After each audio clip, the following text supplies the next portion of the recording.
आजकल हर तरफ Pakistani JF-17 jets का चर्चा है।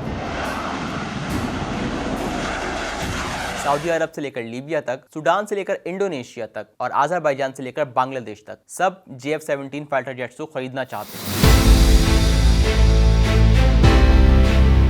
एक रिपोर्ट के मुताबिक इन सारी डील्स की एस्टिमेटेड वैल्यू तकरीबन $13 बिलियन है।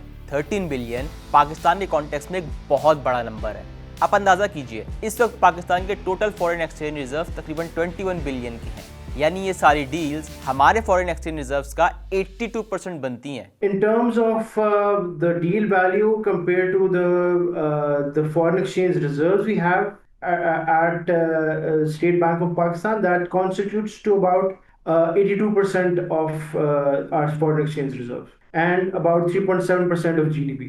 Any influx of dollars into Pakistan economy is a good thing for Pakistan. Experts के मुताबिक अगर ये सारी डील्स कंप्लीट होती हैं तो पाकिस्तान को ना सिर्फ फॉरेन एक्सचेंज रिजर्व्स मिलेंगे बल्कि हमारी एक्सपोर्ट्स, जिन्हें बढ़ाना इस वक्त हुकूमत के लिए एक चैलेंज बना हुआ है, वो फाइनली बढ़ सकती हैं।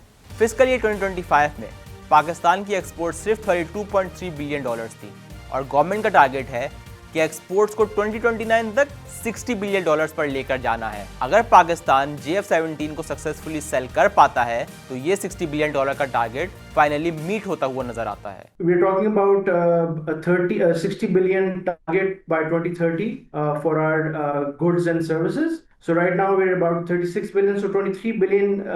This gap can be bridged with these defense deals. Mind you, this is a very conservative figure. ये सिर्फ JF-17 को बेचने की डील नहीं है। इन जेट्स की मेंटेनेंस, इनकी आफ्टर सेल सर्विस, टेक्नोलॉजी और स्पेयर पार्ट्स की सप्लाई भी इस पैकेज में शामिल होगी।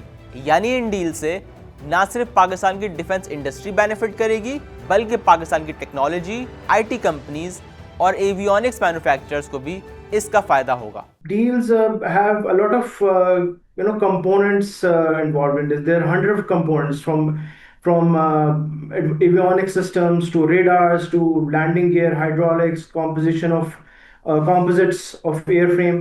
So private sector can be involved in this to help build the capacity building of these productions, these orders that are coming through these deals.